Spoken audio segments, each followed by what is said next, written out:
Hello, everyone. Thank you for joining today. I am Regina Celestin. I am Regina Celestin Williams, the Executive Director of SB at Home, and we're really excited to host you today for a thoughtful conversation about recently passed housing legislation in California and what these new laws mean for housing, specifically in Santa Clara County. So our policy in action at home is a monthly informal discussion convening housers to engage on hot housing topics. Every month, we select a topic or current event, bring in an expert to give a brief presentation, and then open up the discussion to ask questions for us to float new ideas and identify potential areas for shared action. Next slide, please. Before we begin, I would like to acknowledge the traditional, ancestral, unceded territory of the Muwekma Ohlone, Ramaytush Ohlone, Tamian Nation, and Amot Mutsun, on which we are learning, working, and organizing today. We are committed to honoring and making visible the Indigenous people and tribes that were intentionally displaced from their land, who remain here in Silicon Valley and are a part of our community. So with that, I will hand it off to Manuel to go over the ground rules and code of conduct today. Great, thank you, Regina. So let's go over the ground rules and code of conduct. First and foremost, we want to ensure that the conversations and relationships here today remain respectful and productive. We also want to make sure that people are kind and courteous to each other. So please, no rude comments or personal attacks. We encourage asking questions and listening as we learn and engage with each other. Please remember that today's event, is focused on state legislation and related topics. Please keep questions and chat on topic. Sometimes the chat can get lively. And if you find that it's distracting you from the content of the discussion, we encourage you to please consider closing the chat temporarily. If a person is disruptive or otherwise violates the code of conduct, they may be removed with or without warning. Thank you, and I will now hand it over to SB at Home's Civic Engagement Senior Associate, Cory Wolbach. Thank you, Manuel. In a moment, we will hear a presentation from our guest speaker. During or after the presentation, for everybody, please share your questions in the chat. Following the presentation, we will have a Q&A segment during which we will try to address as many unanswered questions as possible.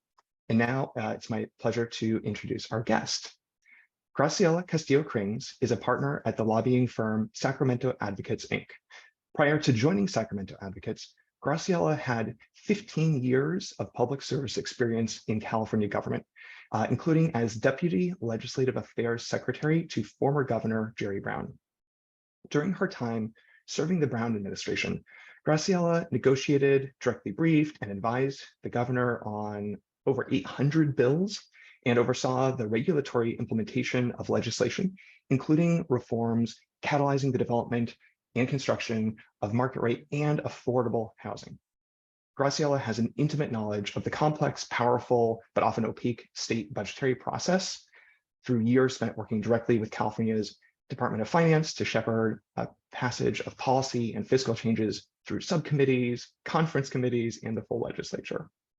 At Sacramento Advocates, one of Graciela's clients is the SB at Home Action Fund, which is SB at Home's own affiliated 501c4.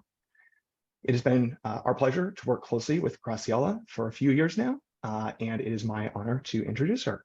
So, Graciela, welcome, and tell us, when it comes to housing, what's going on in Sacramento? It actually has been a really exciting time. Thank you so much for giving me an opportunity to speak to the group again. But we are right in the thick of trying to get big policy changes in Sacramento done. So it's really been an exciting time. I think we have been, many of you actually on this call have been working on housing for many years. And I think you're really starting to see housing become a key issue in Sacramento. And so just a couple of things that I want to talk to you all about in terms of what is happening. So this is going to be your year in review. First slide, please. Great. So as many of you remember, we had an election last November. And really what we are starting to see is just a very diverse legislature. One of the great things that we saw is obviously we have 50 of the 120 members are now women. We are having an all-time high of Latino legislators, lawmakers that identify, that are LGBTQIA+, and it's the first time we're having a Muslim and Sikh member in the legislature, which has been really exciting. Now, one of the things that is actually interesting is that we still have a supermajority of Democrats, even though we have a lot of diversity in the legislature.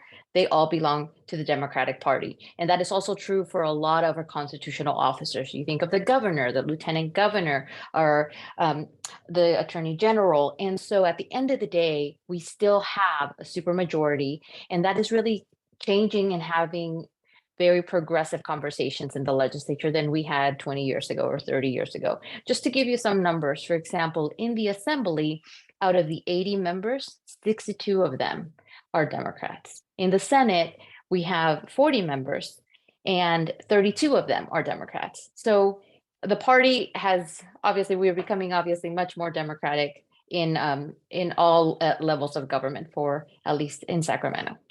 Next slide, please. So one of the big things that we've been talking about are the different changes that are going to happen. We had a big change in November of 2022. We are looking at another election, and at November of 2024, where we're going to lose a lot of members that have a lot of seniority, a lot of experience. A lot of them hold really key leadership positions. So you think about the pro tem Atkins, Speaker Rendon, Nancy Skinner, who many of you have worked with, Senator Portantino. They have been around for many years. They, again, have a lot of experience, and they're going to term out at the end of next year. So that is causing a lot of transition in Sacramento. Next slide. So what happens? We're having leadership changes. So Speaker Rivas is he's now stepped into power earlier this year. And that actually was a bit of a fight in Sacramento. So the ex-speaker, Anthony Rendon, is termed out in 2024. Obviously, there had to be a new leader elected by the caucus, but it was a little bit of a fraught process. Speaker Rendon tried to kind of take power back in May of 2022. He did not have the support of his caucus then. So normally that would have been that, but he did not go away. He actually ran his own kind of political machine where he was actually endorsing and helping to support members that were getting elected or were trying to get elected in November of 2022. So you basically have two camps. You had, then Speaker Rendon and then aspiring Speaker Rivas, both working with different candidates and funding different campaigns. Obviously, that costs a lot of tension. And so leading up from, May, when he first tried, all the way to the end of the year, and even at the beginning of this year, that cost a lot of just fractioning of the Democratic caucus. And you kind of saw that there was a lot of more infighting that I have seen in a while. But now what happened? He basically was able to take power. He actually became the new speaker earlier this summer. And now we are waiting for changes. Usually what ends up happening when there's a new speaker, you end up having chairs that change. You end up having the makeup of the policy committees change. And in order to keep things a little more civil, again, there was just a lot of unrest. The speaker decided he was not going to make any changes. So a lot of the changes that we are anticipating, we are expecting to see at the beginning of next year. So we're still kind of waiting to see who is going to be the chair of housing. There's rumors that Assemblymember Wicks is not going to be it, and so that she's going to get other positions. There's rumors that she might become budget chair or appropriations. So remains a lot to be seen. Next slide, please. So the other person that obviously we're also anticipating additional changes in the Senate. Pro Tem Atkins is termed out in 2024. And so the caucus ended up electing in August Senator McGuire. So Senator McGuire is now the pro tem designee, but full transition date has not been announced. So we're still waiting to see when that is going to happen. And we anticipate that that also would lead to changes in the Senate with makeup of committees and whatnot. Now, what's interesting is Senator McGuire's only going to be in power for just a few years. He actually terms out in 2026. So all of this is just going to be a little bit of just tumult and just rough and tumble that ends up happening in Sacramento. So more to come on that. Next slide, please. So a couple of pieces of legislation. One of the things, again, with the diversity of members, we've also had a lot of younger members coming in, a lot of people that are in their late 20s, early 30s. Many of them have been impacted personally when it comes to housing. Many of them are still renters, which ends up then, changing their perspective when they're coming in to housing conversations. You're starting to see more and more focus on rental protections because a lot of the members are still renting. They are very aware of some of the challenges that many Californians are living with. And so a couple of pieces of legislation that I really want to highlight, these are big changes. ACA 1 by Aguirre Curry. This piece of legislation, she has tried for many, many, many years. And finally, there was enough political will to basically go back to the voters. All ACA 1 is doing is putting something on the November ballot that will say, voters, are we going to be able to kind of give locals the authority to reduce the vote that is needed to pass bonds or different types of taxes? That's all it's doing. And it's asking the voters, do you want to do this? But that question alone, posing that question to the voters, was such a difficult thing because it started to bring up Prop 13 and everything else. But finally, we were able to get it across. You should see that in the November ballot. So ACA 1, that's one of the ways that the legislature can put something on the ballot by passing an ACA. So looking forward to that. And that's going to be, you're probably going to hear more about it as the year progresses because there has to be a big campaign for the November 2024 election. The next bill that we were really excited to see is AB 12. Again, a lot of members are renters, so this is really important.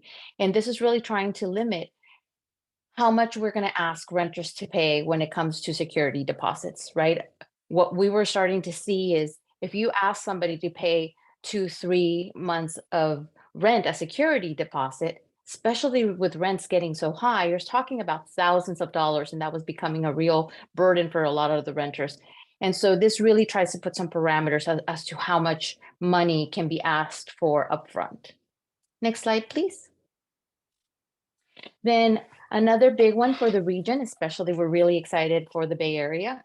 So 1319, this was carried by Assemblywoman Wicks, and this is really building off of work that was done in previous years. So a couple of years ago, when David Chu was still in the Assembly, he ended up allowing and authorizing BAFA, which is the Bay Area Housing Finance Authority. And it's a regional effort that is bringing more, basically counties helping each other by pulling funding together. Now, there were some additional changes that statutorily needed to happen. So 1319 actually is making those so that when there's a bond and there is, BAFA goes out to the voters, we are maximizing the amount of dollars that is collected. We are maximizing how that funding can be used to ensure that it's supporting affordable housing and making sure that they're providing additional opportunities. So that was AB 1319. The other bill that was, I'm sure you've heard about a lot, is SB 4 by Senator Wiener. And he has been just a champion on this issue, has been working for many years to get this done. And this is really requiring or allowing for by right development on land that is owned by a religious institution or a public institution of higher education, right? And so this is the one that we call Yes in God's Backyard. And so this has been something that he has been working on, and we are hoping that this is also going to lead to the production of many units, and especially 100% affordable units. So this is an exciting one to watch, and I'm sure we're going to continue to see and watch its progress as it continues. So next slide, please. The other two bills that were obviously the big talk of the town in Sacramento was the extension of 423. 423 is the extension of SB 35, which really allows for ministerial approval for a lot of multifamily development. So that is something that especially local governments cannot say no to infill. If it's, SB 35 sets a list of criteria that the project has to meet. It has to be in the right location. It has to be infill. It has to have it has to pay prevailing wage and other labor requirements. And it has to make sure that there's affordability built into the project. If it meets the whole laundry list that is spelled out in the bill, then local governments are going to have a really hard time saying no to it. So that is 423, and it has already produced thousands of affordable units. And we're really excited that it's going to continue for another decade. And lastly, we have SB 567 by Senator Durazo. She is a member from the LA region and has actually the majority of her constituents are renters. So this is a really big one for her. Again, in 2019, there was a Tenant Protection Act to ensure that people were not rent gouging and were not evicting just because they could actually evict you. Then the unit would go on the market. They could increase the rent significantly. So one of the things that as the legislation has been carried out, there's some abuses that were noticed. One of the provisions under the TPA is that it allowed a landlord to evict somebody if the landlord said, hey, I have family members moving in, I'm sorry, you have to go. But that authorization has been abused. It's being used to just kick people out, not because a family member is moving in, but because that enables a landowner to actually increase the rent. So 567 puts some parameters around that. It also gives more authority to the Attorney General and the city attorney to basically say, nope, you can't do that, and provides the tenants the opportunity to use the courts to prevent this type of behavior from happening. So really excited to see how we're going to continue to protect renters, how we're going to continue to see additional housing production through other pieces of legislation like SB 423. Next slide, please. So really quickly, just a quick overview on budget. So the last couple of years, surprisingly, even with the pandemic, California actually had a lot of cash. It was because some of the federal funding that was given to it. We were expecting a huge recession because of the pandemic. That did not happen. But now, as we're moving forward, things are starting to look very different.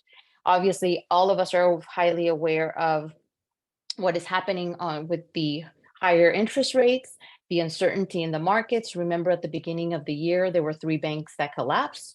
So things were starting to kind of shift, and we're starting to think about a recession. And the other thing that really impacted us was what happened earlier this year, the massive storms that impacted California. The IRS said, you know what, we're going to go ahead and actually delay the tax collection. When the IRS said that, California followed suit. So most of the time, we're all filing in April, and then IRS said, no, we're going to give you an extension until October. They extended that again to this November. All of that to say, it's creating a lot of uncertainty in terms of how much money is actually going to come in. So one of the things, because of the winter storms, higher interest rates, that is really impacting the budget for California. We actually now have a budget shortfall. So where things are, next slide, please. So at the end of the day, based on estimates, right, we kind of have a sense of how much money we have. We don't know exactly how much money we have, but the legislature was still able to pass a total budget of over $310 billion. Now that is the actual expenditure plan for the state of California. Over, around 225 billion of that is from the general fund. That is what is funding a lot of the services, a lot of housing programs, things like that. This year, the governor was able to delay some future expenditures, do a little bit of just different solutions to make sure that he was not cutting programs severely. But again, we don't know what that means. There's only so many solutions that are available before you cut programs. So at the end of the day, we are in a better situation than we were in 2008 because we actually have reserves, right? We have close to almost 40 billion in reserves, which is great. But again, when you're looking at the size of the actual expenditure, the annual expenditure, we have to be prudent with spending. So there's a lot of uncertainty. We will see what that actually means once we get the tax proceeds in November. Next slide, please. So that was a lot. So what should we expect in 2024? Next slide. A couple of things just to recap. So there's leadership changes, which means there's going to be transitions. We're going to see changes in committee makeups, and then that will help inform some of the conversations that we have. One of the things is because of the state budget uncertainty, we should expect to see just very large corrections in the budget that was passed, either positive or negative. That means, let's say the governor said, let's spend money in 2025. If that money is not going to be there, that expenditure authority is going to go away. One of the big issues that is happening in California, and I'm sure many of you have been reading the headlines and know that the insurance coverage is an issue. As the state fires have increased in intensity, a lot of the insurance companies are questioning whether they are going to continue to provide policies here in California, right? A lot what we're hearing is a lot of homeowners cannot get reinsured, like their policy is expired, they cannot get a new one. That ability of accessing insurance is becoming a real problem. That is going to impact the construction of new homes. It's going to impact the sustainability of 100% affordable housing, because if their insurance rate is going up, they only have so much money. So where is that gap going to come from? That money is going to come from. So those are real issues that are impacting. That's a conversation that is happening in Sacramento right now. The other big thing on the exciting side is that the governor passed 2 pieces of legislation. One of them is a bond that is going to be in next March, the March ballot. And if everything goes well, there could be an additional $6 billion that is basically going to help fund both housing and mental health services. So that is something for us to watch. And then again, the November 2024 elections, we're going to have new Senate and Assembly members that are going to be on the ballot. We're also going to have bonds potentially. Those are some of the conversations that are still happening in Sacramento. I know Assemblywoman Wicks has a piece of legislation to try to get a housing bond on the November ballot. So more to come on that. And finally, ACA 1. So I'm hoping everybody's going to go out and support those measures. Next slide. Questions? Thank you, Graciela. Excellent presentation. We'll now shift to Q&A.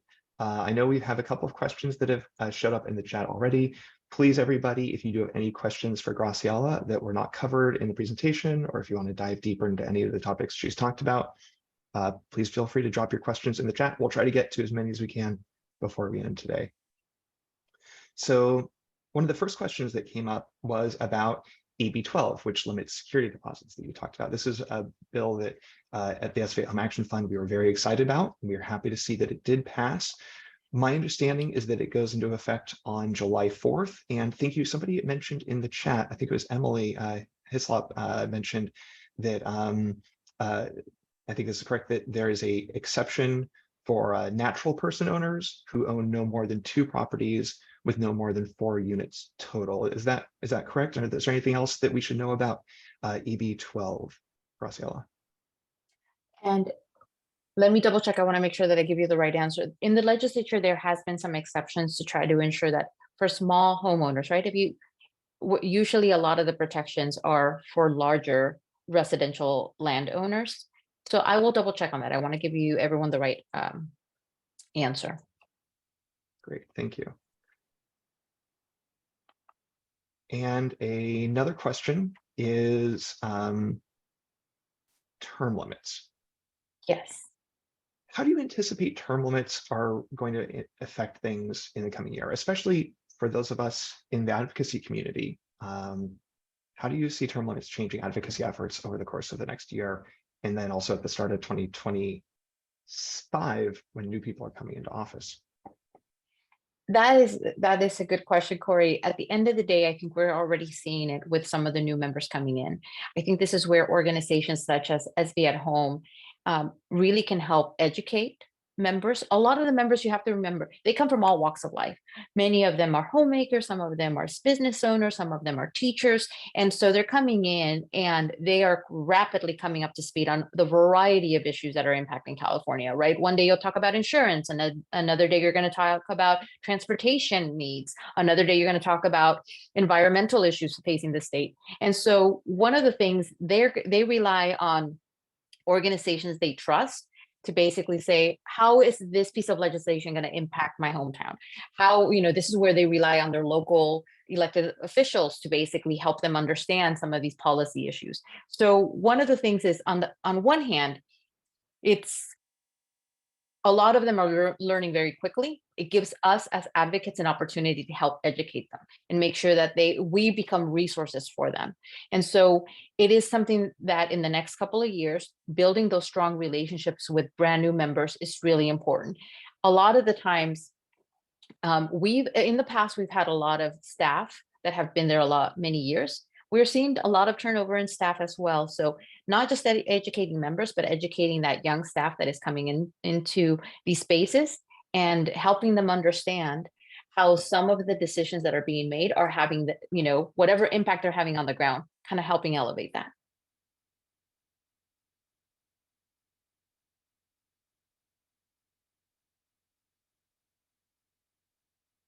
Any other questions? Sorry, I forgot to unmute myself. And I just going back really quickly on your Oh, yeah. SB 12, that is correct. I'm looking at the bill right now, and it is the landlord, if it's a natural person, basically they have to meet both two requirements in order for them to be for SB 12, I'm sorry, AB 12 not to impact them. They have to be a natural person, and they cannot basically, if they own less than 2 residential units, it doesn't apply. So that is correct. Okay. And we hadn't talked about this one earlier. AB 1086 by McCarty, I believe, related to fair housing testers. Is there anything that you know about that one that you can share? I do not, but I'm happy to get the fact sheet from the author and make sure that you have that information as well. Great, thank you. And going back to the year ahead, are there some other policy areas? We talked a little bit about changes in leadership. We talked about the budget. Are there any other policy areas? I think we did mention insurance as well. Any other policy areas that you think will be tackled by the legislature next year? I think again, going back to some of the conversations happening around rental protections and making sure some of the laws that are passing now are working well. So those are some of the things that we're probably going to see more of. Additional changes. I think the other thing that we're looking at is additional changes to density bonus. Right. At some of the last couple of years, there's been some changes to those programs and how to maximize having market rate developers actually provide additional affordable units. And so continuing to tweak those. The other big issue I think that I'm hearing, which is also going to be impacted by the insurance conversation, is how climate change is impacting where and how we build. And this really started to kind of come up with the discussions that happened around 423 and the coastal zone. And one of the things that started to kind of become a bigger issue is we know that sea level rise is happening. How does that impact then our development in certain areas? We also saw some flooding that ended up because of, again, some of the storms we had, and all of that extra water that the storms brought. On one hand, great, California's, in some areas it was out of a drought. But on the flip side, as the snow melt is actually melting, what does that mean? And how do we actually ensure that people are going to continue to be safe? So the question of climate change and land use is starting to kind of bubble up. And again, that is kind of related to the insurance conversation that's happening. So I think you're going to start seeing a little bit more of that discussion. Senator Wiener, when we were talking about 423, really made a point about saying we need to have a very thoughtful approach to how we deal with sea level rise, and it should be a larger conversation that the legislature takes on in 2024. So expect additional discussions. Got it. We had a couple more questions about specific bills. One that was not one of the ones that we talked about earlier. I don't know if you've been following this one closely. EB 1485, somebody in the chat asked about that one. If we have any insights on 1485, they asked, what types of cases do we expect the Attorney General to prioritize? This is one I'm not an expert on, so I can't speak to it.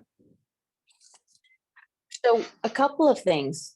One, and this has been a big issue when it comes to enforcement in Sacramento. As the state has, so many of you have seen a shift from housing being just a solely local government decision to now allowing legislation that basically does by right and or says HCD, you're going to have to enforce. But a lot of that enforcement authority has to be written into legislation. And so let me give you an example. SB 9, which is going to allow for additional, like the duplex and additional construction of ADUs on single family homes or parcels. That originally, that piece of legislation, when it passed, did not give authority to HCD to enforce. And so that was creating some issues. That issue has been resolved. It was resolved earlier this year with another piece of legislation that passed. But a lot of the things that we are watching is, how do we ensure that as the legislature is trying to give more authority for the cities to do the right thing or basically balance that, how do we ensure that HCD has the authority to do it and that HCD and the Attorney General are able to kind of go after cities like Huntington Beach? And so this is exactly what this is doing, is just making sure that that authority is going to be there. Some of the cases are going to be like cities that are not doing the right thing, right? San Clemente is notorious for example, not providing adequate sites for affordable housing. So the Attorney General, HCD, as they're starting to kind of really flex that enforcement authority, they're going, one of the things that the Newsom administration was intentional about doing is providing money for HCD to first educate cities, make sure that they're doing the right thing. A lot of the cities don't have a huge planning department. So the first thing is making sure they know the law, making sure that if they're having issues, that HCD is able to help. But now we're moving into that enforcement space. We're saying, all right, we've provided you the information. You're still not doing what you need to. We're going to start actually taking legal action. Got it. We are getting some more questions coming in, so thank you everybody for those. Feel free to keep plugging questions. And I would be remiss if I didn't also give a shout out to something that somebody mentioned in the chat, which is the wonderful Alfred, who does great illustrations and explainers on a lot of bills. We've been focusing our conversation on a few that were of particular importance to the SBA Home Action Fund, our affiliated 501c4 this year. But yeah, big shout out for Alfred to his work. Yeah, and I think somebody mentioned in the chat, I believe it was Jeff from EBHO, that 1086 by McCarty, it looks like it's a 2-year bill. And so that means that it wasn't successful in getting through this year, but the author is going to keep trying in the second year of this 2-year session. So 1086 may move forward. They'll give it another shot in 2024. We talked about SB 567, which tightens up some of the renter protections that were already on the books before, but it's tightening up some of the loopholes that were discovered. Somebody asked, how's that implemented? How's that enforced? Is it just up to the tenant? I think if I remember, there is some power for local city attorneys and county councils as well to do some enforcement as well. Is there anything else you want to share about enforcement of tenant protections that are so important in SB 567? No, I think that's right, Cory. You hit the nail on the head. At the end of the day, it gives a renter the civil, it provides for civil recourse. They can go to the courts. They can have the city attorney enforce. And this is where a lot of just having that enforcement mechanism, usually we hope that a lot of the homeowners are going to do or landowners are going to do the right thing, right? Just having that enforcement mechanism creates a little more accountability. But a lot of what we're starting to see is just monitoring what's going on. A lot of the times, it might not be the city attorney who hears about this. It might be an organization that is working with tenants. And so those are kind of the organizations that might be able not only to highlight to the legislature as to like, here are the things that are going right, but they're also going to be the ones to kind of help tenants know their rights. They might actually be the ones to bring us forward. So, yep, we're relying on the courts for that one. Gotcha. Thank you. And Cory, just really yeah. quickly on 1485, when you were asking specifically, one of the things it does, for example, is ensuring that 2011 is going to be AB 2011 is going to be enforced, density bonus law, housing element law. So really just ensuring that there's belts and suspenders about the authority that HCD and the Attorney General can actually move forward on. Okay, great. And we've had a couple of questions about leadership changes and things we're expecting from leadership. We talked about that a little bit. One question is, a number of the people who, as we understand, supported Speaker Rivas's ascension might have been more conservative within the Democratic caucus. Do we think that that indicates a shift in any way on housing policies, especially around renter protections or any other housing policies? Like what more should we be thinking about when it comes to the direction of the Assembly specifically with changes in leadership?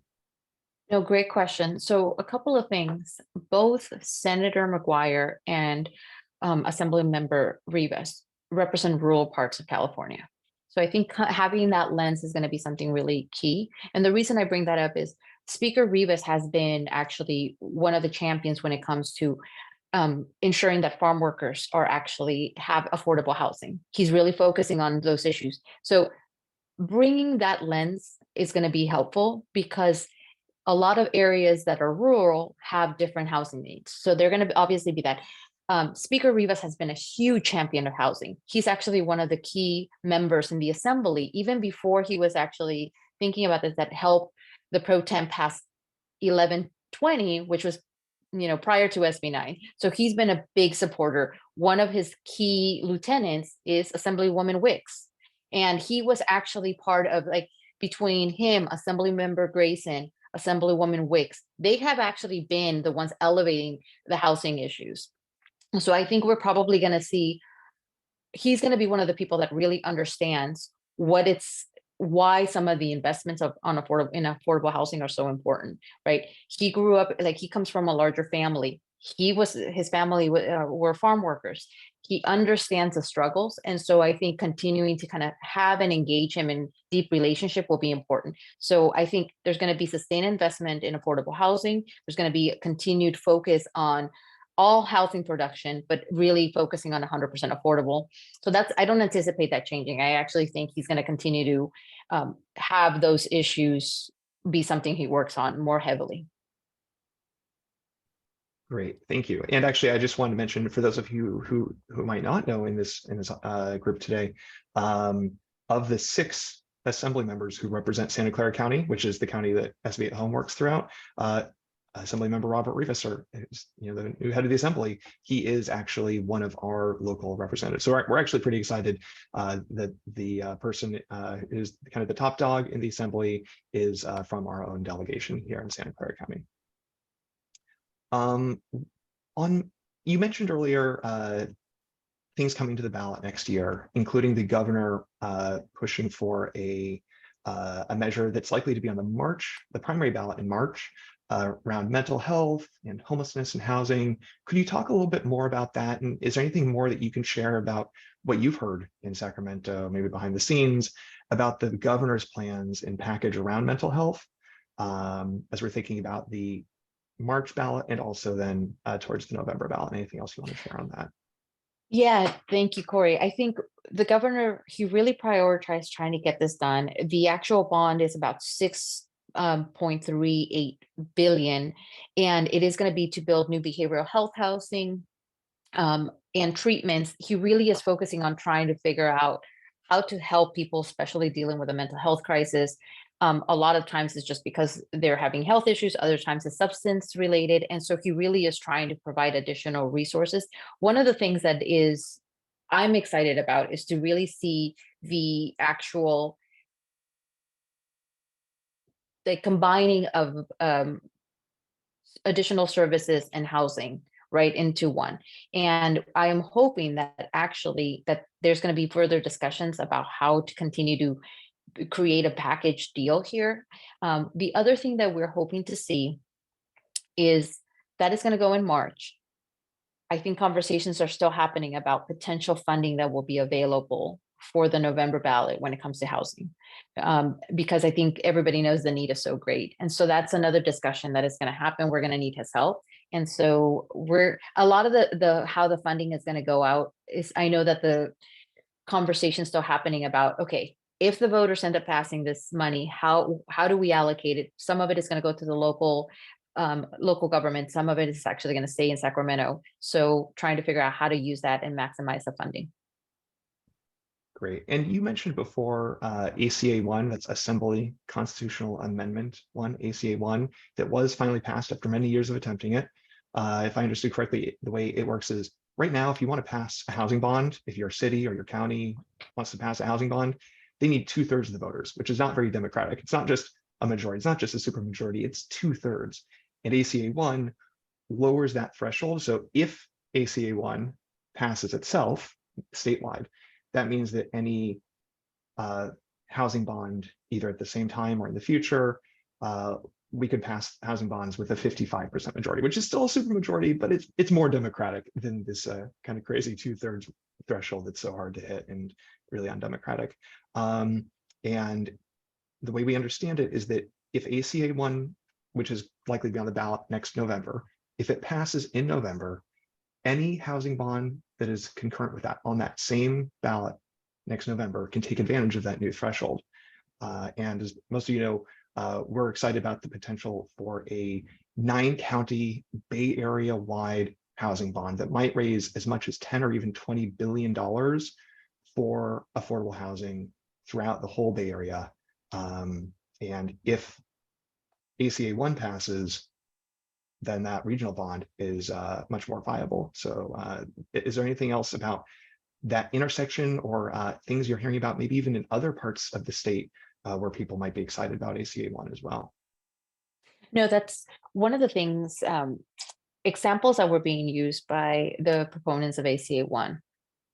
Many of the actual efforts that local governments want to pass fail by literally just a few percentage points, right? A lot of them actually get 60%, but that's not enough. And so to your point, Cory, yes, 55% might not be as democratic as we would like, but I think it's much better. And I think it's going to give different tools for local governments to actually get some of the infrastructure they need done.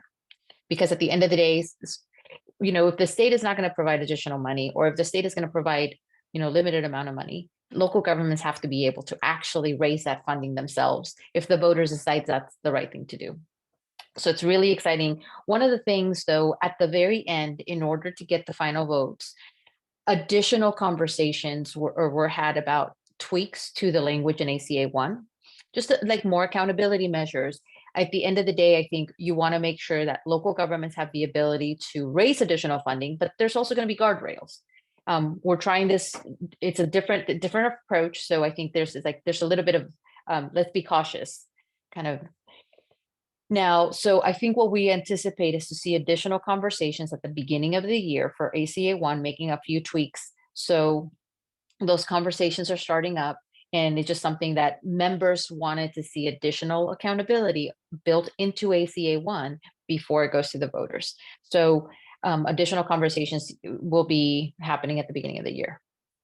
And it seems like accountability has been a really important theme in Sacramento when it comes to housing, both Sacramento making sure that local communities are accountable for allowing and building the housing that they've committed to, but also in how we structure the bills coming out of Sacramento. You just mentioned in ACA 1, AB 1319, another one we talked about, includes more clarity and accountability, I believe, for BAFA, the Bay Area Housing Finance Authority, which we've been supportive of BAFA since before even was created. So we're excited to see steps moving forward to make it even more effective. And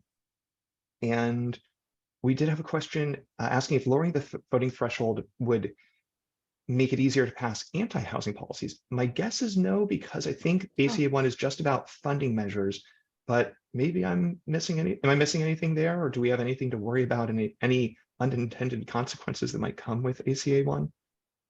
No, because that was just on funding, and it's very specific as to what that could be. Now, there was another ACA that was passed, ACA 13, and it's really kind of looking at ensuring, because again, we've been hearing a lot of NIMBYs wanting to put things on the ballot to make it harder to kind of also say, you know what, Sacramento, we don't like you coming in and telling us what to do.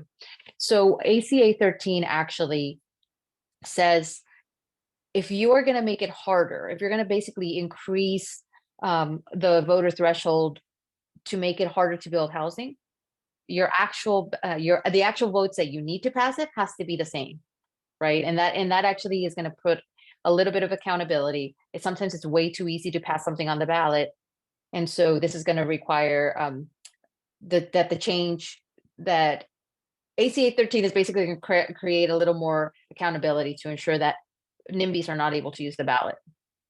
Basically, what it does. Got it. And going back to some of the bills that we talked about earlier that you mentioned during your presentation, and some of these were real priority bills for the SB at Home Action Fund. So we're excited that they all passed. And we're also very excited that our whole Assembly delegation supported all of them, and most of our Senate delegation supported all of them. AB 12 is the one that lowers the security deposit, because right now, right now in the past, a landlord could charge you 2 or even 3 times your rent as your security deposit. It means you have to pay 3 to 4 times your rent on day one.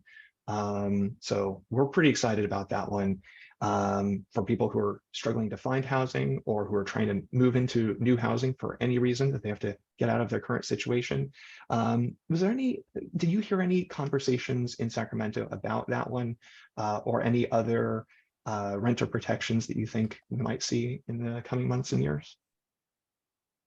Yeah, there was actually, when he first introduced it, I think there was a lot of pushback from the apartment association to say, wait, but at the end of the day, I think because you have members that are renters and they understand, like, again, putting together $4,000, $5,000, sometimes depending on what county you are, a little more than that, that's a lot of money. And that makes it very difficult. Even when you actually have been a great tenant, you pay your rent on time, there hasn't been any issue. And so I think while at the beginning there was a lot of resistance, I think people, found it was very difficult to make a credible argument. And so this one actually continued to move forward. And the author was great to work with. He would listen to all of the conversations, but I think also that balance by accepting the smaller landlords, people were able to resonate, saying, hey, I see what you're trying to do. You're trying to balance to make sure that people are also not precluded from actually renting because they don't have that funding up front. Got it. And one more question. When it comes to production, we had a couple of big production bills this year, including SB 4, which is, you called it YIGBY, Yes in God's Backyard, and it's, allowing it, making it easier to build affordable housing on property owned by faith institutions or on nonprofit colleges and universities. And we also had SB 423, which you mentioned. Is there anything more you can tell us from the perspective of, like, if you are a property owner or you are a affordable housing developer in Santa Clara County, what do these bills really mean for you? How will this change your life going forward? Yeah, well, I think a couple of things, especially for 423 on the changes it made on the labor side. One of the things that it was a bit of a social experiment is what I like to think about it. When SB 35 passed, you basically had 2 labor provisions, depending if you were 100% affordable or if you were a market rate developer. If you were a market rate developer, you actually had to do a skilled and trained workforce requirement. What we ended up seeing is the majority of, SB 35 has built about over 18,000 units. Most of them have been affordable, about 75%. And the reason we think that happened was because on 100% affordable projects, the developer just paid prevailing wage. And so at the end of the day, that's what most developers are doing in, like, San Francisco or LA, they're already in those urban areas, they're paying prevailing wage already. So it was really interesting to see that on the market rate, when you actually required skilled and trained, most developers were not using that, right? And so what we are hoping to see is that with the changes in labor requirements, which is now going to be, if you're using 423, as long as you are a smaller project, and if you're less than, most of the projects are going to be, now I'm blanking on the labor requirements, because it's going to be, if you're under 50 units, you have to do prevailing wage. If you're above, basically, if you're going to start doing concrete and steel, you're going to have to do skilled and trained. What we are hoping to see is that the same type of incentive that really kind of created thousands of units, that we're going to see that on the market rate side. And the reason that's exciting is there's also an inclusionary component for SB 423. So we are hoping that this is really going to lead to the promise that SB 35 had at the beginning, which was like, yes, we're going to see 100% affordable. We're going to see market rate. We're just going to really try to kind of have additional units produced. Got it. And I think we're gonna have to transition to some of our closeout information. Please stick around for everybody, because we have an important call to action for everybody, and also a couple more announcements. But the last question I'm seeing here was about whether things are getting too crowded on the ballot next fall with too many bonds. Specifically, might there be a transportation bond? I'll just share that the latest I've heard is that while we're talking about doing a big Bay Area housing bond in 2024, a big Bay Area transportation bond might not be till 2026, so that they don't compete, because housing transportation, we know, go together like PB and J. All right, well, thank you again, Graciela, for an incredible presentation and answering a lot of tough questions. Thank you, everybody, for your questions, engagement in the chat. Next, we do have a call to action. This is our Policy in Action event, and I'd be remiss if I didn't have a call to action for you all. So what we're going to ask everybody to do is contact their legislators and say thank you.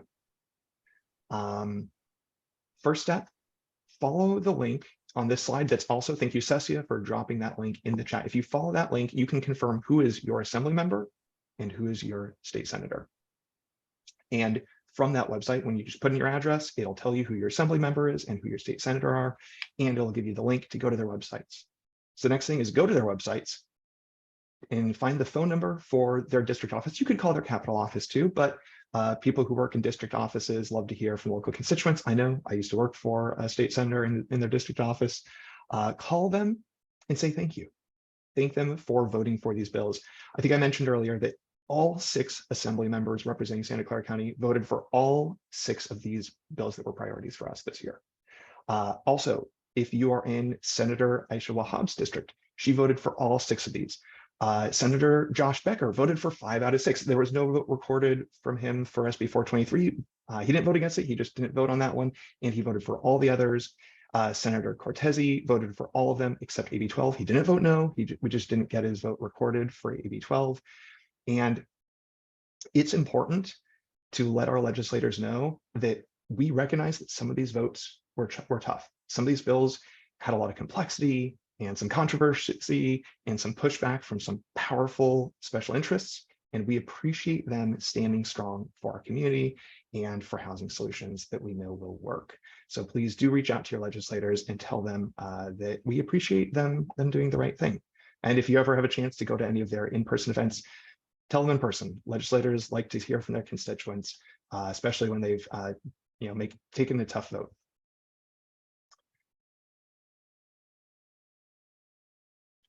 All right, and so please do that. And we hope you've enjoyed today's event. And also I want to make sure to invite you to our next Policy in Action, which will be at noon on December 8th. In collaboration with our friends at Destination Home, on December 8th, we'll focus on strategically defining, messaging, and understanding affordable housing as an asset and solution to our homelessness crisis. So again, please save the date for noon on December 8th, and we'll be sending out a registration link soon for that. And next, I will hand it over to our Director of Development, Sergio Lopez, to talk about becoming a member. Thanks so much, Cory. Thank you so much to everyone who joined today. What I just did is drop our link to become a member in the chat. So if you see that link, go ahead and click on it. And you'll see that for SV at Home, because we believe in being accessible and because we are a membership organization, all the work we do is around serving you as our members, and our membership structure is completely accessible. So there's a pay what you can structure. And becoming a member is the best way to really stay engaged and get in tune with all of the educational work, the advocacy, and the calls to action that we have going on.